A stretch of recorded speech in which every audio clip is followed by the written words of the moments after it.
Hello guys, welcome back to the channel. In today's video, I'm going to show you how you can delete your photo from Gemini. Okay, let's get into it guys. As we know that now Gemini become a popular app because we can edit our photo and then generate a photo with a Gemini. We can generate almost everything using a Gemini, especially using Nano Banana feature on Gemini.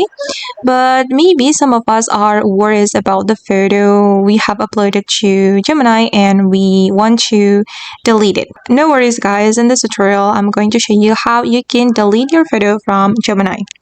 Okay, I'm going to go to my recent chat on Gemini.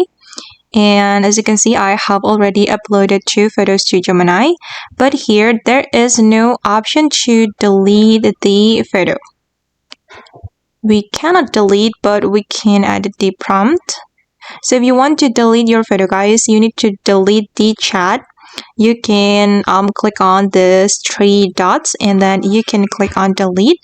And then this will delete prompts, responses, and feedback from your Gemini app activity, plus any content you created.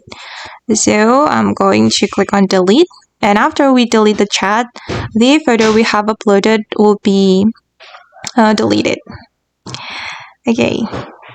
And okay guys, that's all the tutorial for today. I hope this video will be useful for you. Thank you so much for watching and bye!